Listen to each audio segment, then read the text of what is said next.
finishing up another RDC. This is it says Reading Company, and on the end here it says Reading Lines.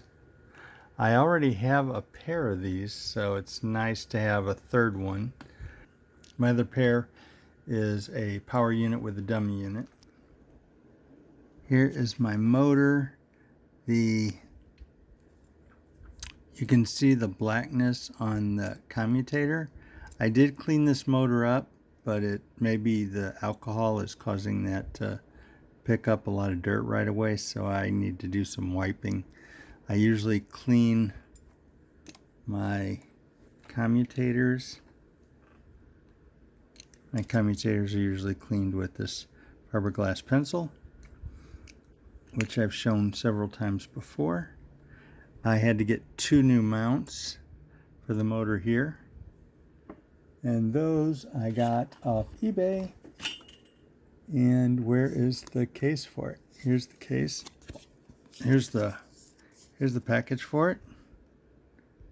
It says 1 to 2 motor mounting pad, 6 per pack.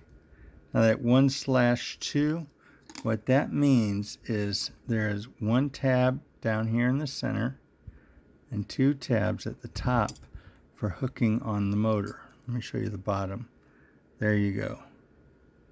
And sometimes these come as 2 and 2, or 2/2, which is, it's got 2 holes down here to in the chassis, so you need the 2 pins to go into those 2 holes, and then it's got 2 slots for the motor mount there. I have some of those. I just fixed this up. The coupler here in the back needed a new coupler spring. You see the little brass plate in there, that's a spring. The coupler itself needed a spring of its own. That coupler spring, there it is.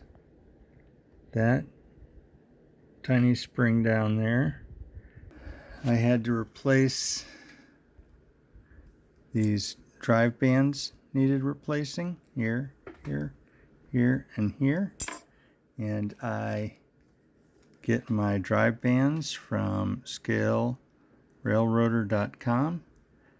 I will put a link in my description on that. I've done it before, I'll do it again. This coupler spring inside is working good. The spring on the bottom here is working, so I got a coupler working good there. What I did do though is I created that white piece there, that is like a oversized washer, so to speak. I made a washer to go between the screw and the chassis, and then I just kind of made it big so it'd be easier to handle. And those are all cut by hand and drilled by hand so that it insulates the truck from the chassis. The way they get power is right here underneath, one side of the chassis is connected to this directly. So one rail, this rail goes to here. This rail, power gets to the motor, goes through the truck, which is in 2 pieces and is insulated.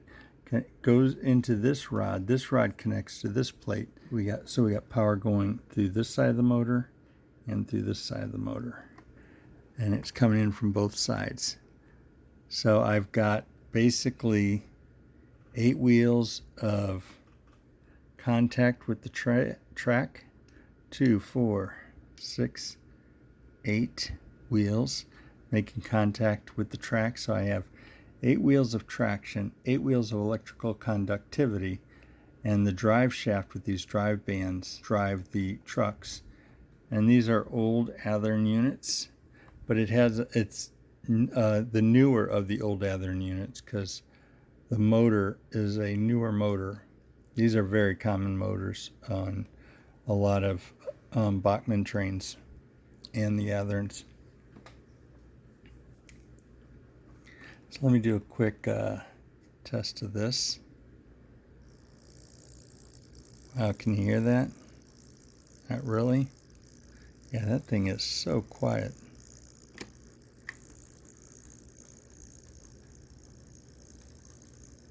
Can you hear that? Barely, right? This thing is gonna be good. There we go. Crawls nicely. Let me get the shell on it, we'll put it on the track.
Thanks for watching, and like and subscribe so you will be notified when other new videos come out.